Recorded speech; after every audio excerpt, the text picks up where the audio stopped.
Bugün danışacağımız mövzu yəqin ki, son illərin ən ağır mövzularından biridir. Bu sadəcə bir xəbər başlığı deyil, yox. Bu milyonlarla insanın tarixini bir anda dəyişən, tarixin səhifələrinə qanla yazılan bir hadisədir. Gəlin bu məsələnin dərinliklərinə birlikdə baxaq. Tarix 24 fevral 2022-ci il. Baxın, hər şey məhz o gün başladı. Dünya hələ yuxudaykən Avropanın tam mərkəzində yeni, çox qaranlıq bir səhifə açıldı. Sanki bir kabus idi, amma bir gecədə acı reallığa çevrildi. Şəhərlər alova büründü, insanlar oyananda isə artıq heç nə əvvəlki kimi deyildi. Yəni, bu sadəcə iki ölkə arasındakı bir münaqişə deyildi. Bu, gücün, qorxunun və ən əsası insan talelərinin toqquşmasıydı. Hər bir raket zərbəsi ilə birlikdə ümidlər də bir-bir dağılırdı. Yaxşı, bəs o səhər əslində nələr baş verdi? Gəlin indi hücumun ilk anlarına qayıdaq və hadisələrin necə cərəyan etdiyini daha yaxından görək. Bu adlar, bilirsiniz, xəritədə sadəcə nöqtələr deyil. Kiyev, Xarkov, Mariupol, Xerson. Bunların hər biri minlərlə, hətta milyonlarla insanın evi idi, xatirələri idi, bütün həyatı idi. Və hamısı eyni anda od altında qaldı. Və vəziyyətin nə qədər sürətlə pisləşdiyini təsəvvür etmək belə çətindir. Yəni, dünən uşaqların qaçıb oynadığı məktəblər bir anda sığınacağa çevrildi. Adi həyatın simvolları olan yerlər sağ qalma mübarizəsinin mərkəzi oldu. Və bu stat məncə hər şeyi ən yaxşı şəkildə izah edir. Fiziki dağıntıdan bəlkə də daha dəhşətlisi insanların gələcəyə, sabaha olan inamının məhv edilməsi idi. Yaxşı, bəs biz bu nöqtəyə necə gəlib çıxdıq? Bu münaqişə bir gündə başlamadı, elə deyilmi? Gəlin biraz geriyə gedək və bu böyük fəlakətə aparan hadisələr zəncirini anlamağa çalışaq. Hər şey 10 illiklər əvvələ gedib çıxır əslində. Sovet İttifaqı dağılandan sonra Ukrayna müstəqilliyini seçdi və öz gələcəyini Avropada, qərblə inteqrasiyada gördü. Amma Rusiya üçün bu tamamilə fərqli bir məna daşıyırdı. O, NATO-nun öz sərhədlərinə doğru genişlənməsini özünə birbaşa təhdid sayırdı. Gərginlik illər boyu addım-addım artdı və nəhayət 2014-cü ildə Krımın ilhaqı və Donbasdakı münaqişə ilə deyə bilərik ki, bu böyük fəlakətin ilk qıvılcımları göründü.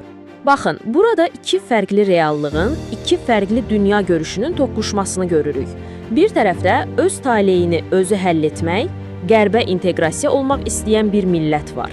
Digər tərəfdə isə bu qonşusunu öz tarixi və strateji təsir dairəsində saxlamaq istəyən, onun qərbə doğru getməsini özü üçün qırmızı xətt hesab edən bir güc var.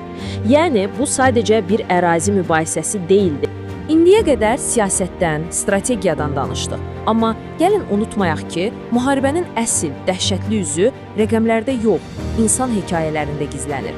İndi gəlin bir şəhərin timsalında bu acını hiss etməyə çalışaq. Bu şəhər müharibənin dağıdıcı gücünün, onun amansızlığının canlı bir simvoluna çevrildi. Söhbət əlbəttə ki, Mariupoldan gedir. Bir anlıq təsəvvür etməyə çalışın. Aylarla nə su var, nə işıq, nə də istilik.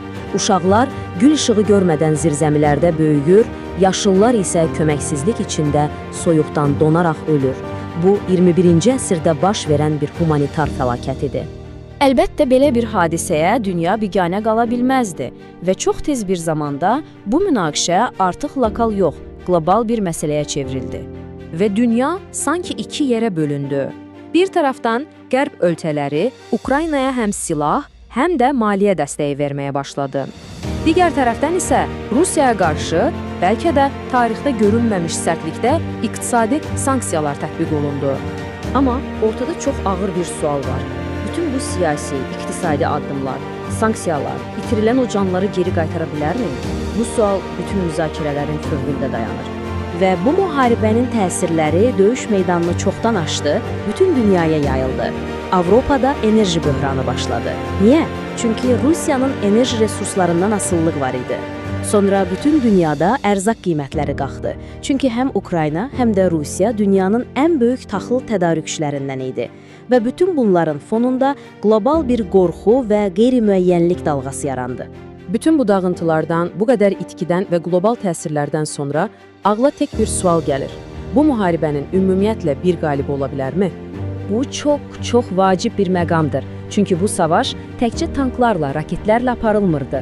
Bu həm də bir informasiya müharibəsi idi. Hər tərəf öz həqiqətini dünyaya çatdırmağa çalışırdı. Amma bombalar yalan danışmırdı. Dağılan o evlər, o şəhərlər saxta değildi. Bu hər cür təbliğatdan daha güclü olan çılpaq həqiqət idi. Və sonda gəlib çatdığımız nəticə bəlkə də budur. Ən acı həqiqət. Kimin haqlı, kimin haqsız olmasından asılı olmayaraq müharibədə həmişə günahsız insanlar uduzur.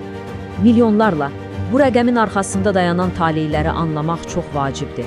Milyonlarla insan evini, yurdunu tərk edib qaçqın olur. Bütöv bir nəsil isə gözünü müharibəyə açıb onun travmasıyla böyüyür. Bu yaraların sağalması 10 illər çəkəcək. Nəticə çox aydındır. Belə müharibələrdə qalib olmur. Çünki bu oyunda uduzan tərəf bütün bəşəriyyət, bütün insanlıq olur. Və bu təhlili bitirərkən gəlin ağlımızda bir sual ilə ayrılaq. Gələcəyimiz üçün, sabahımız üçün bir sual. Bütün bunlardan sonra insan düşünür. Əgər dünya bəlkə biraz daha tez, biraz daha qətiyyətli reaksiya versəydi, bütün bunlar yaşanardı mı? Bu sual yəqin ki, hələ uzun müddət cavabsız qalacaq. Amma bildiyimiz bir şey var. Müharibənin açdığı ən dərin yaralar xəritələrdə yox, insan ürəklərində qalır və o yaralar heç vaxt tam sağalmır.